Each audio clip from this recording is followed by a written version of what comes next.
Hey guys, welcome. This is Statistics 2.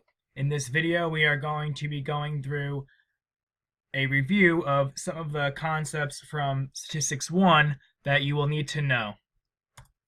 So here is a set of data. In this case, we have ages of actors at the time they won an Oscar.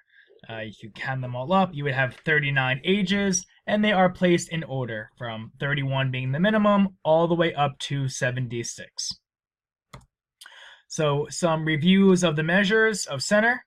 You guys should know these already, but just so we can say we went over it. Mean is the measure of center found by adding all the data values and dividing the total by the number of data values. So say you have this set of numbers. You want to get the average of it, or the mean. You add them all together, divide by 5, and then you get your mean, which is represented by x bar. N is the number of data sets, and then sigma x would be the total of all the data values. Median is the middle number when the original data values are arranged in order of increasing or decreasing magnitude. Again, the big mistake of median is often if the data values are odd, the median is the number located exactly in the middle, and if the number of data values is even, the median would be oops, sorry about that. Sometimes that happens. I'm not quite sure why. We just kind of got to ignore it. Sorry. If the number of data values is even, the median is found by computing the mean of the two middle numbers. So you narrow it down to the middle two, and then you take the average of those two middle numbers. Mode is the number that occurs most frequently. A data set can have one mode, more than one mode, or no mode. Mid-range. The mid-range of a data set is the measure of center.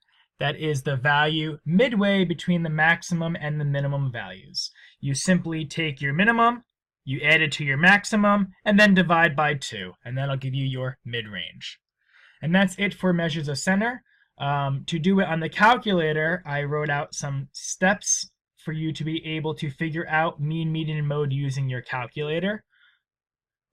And I also provided a link to a YouTube video if you are a visual learner and want to follow someone else doing it.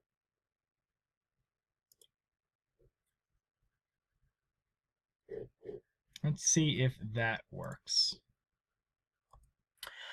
Okay, so that was it for measures of center. Now we are going to do measures of variation. The first one is range.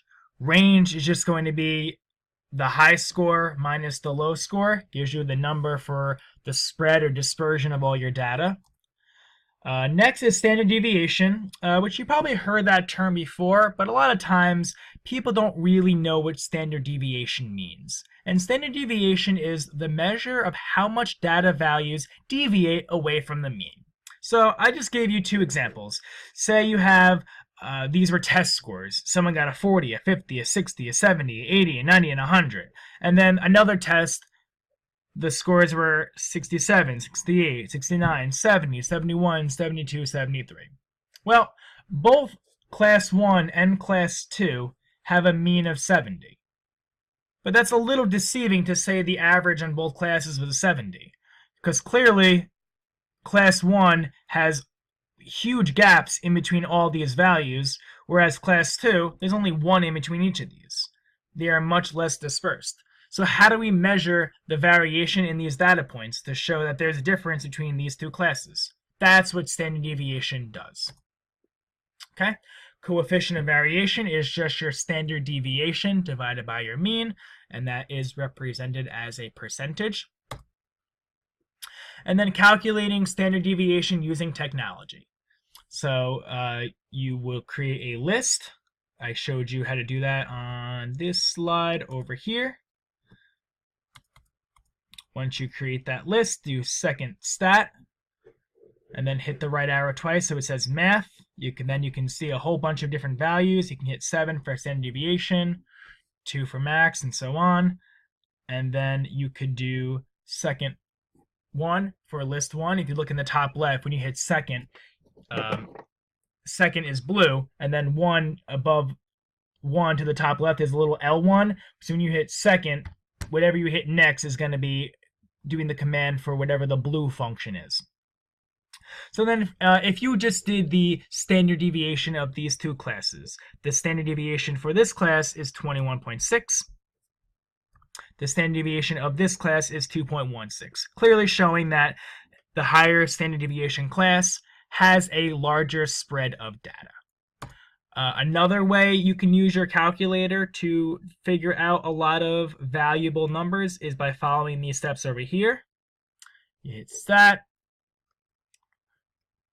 hit the right arrow once so it says calc.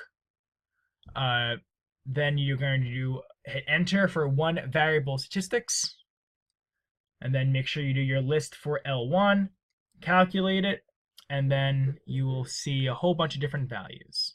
So here were our original data set. Now we're going to go back to this. So again, stat, enter, brings me up to my list. Once you enter all your lists, so you do 31, enter, 32, enter, 32, enter, 30, so on all the way up to 39. Then once you have that, hit stat again, hit the right arrow once to go to calc, where it says one variable stats, hit enter. Your calculator might vary on what it asks next, but just make sure you're telling it, hey, I want one variable statistics of list 1, and then hit enter. And then it will tell you these values right here. You should try it. Make sure that you get the values right. So x bar would be your mean. Your sigma x would be the summation of all your x values. That value squared. And then you have your standard deviation of your sample, and then your population. How many n is how many data values you have. And if you keep hitting down, you'll see other data points like your minimum, your Q1, your median, your Q3, and your maximum. All right. Thank you, guys.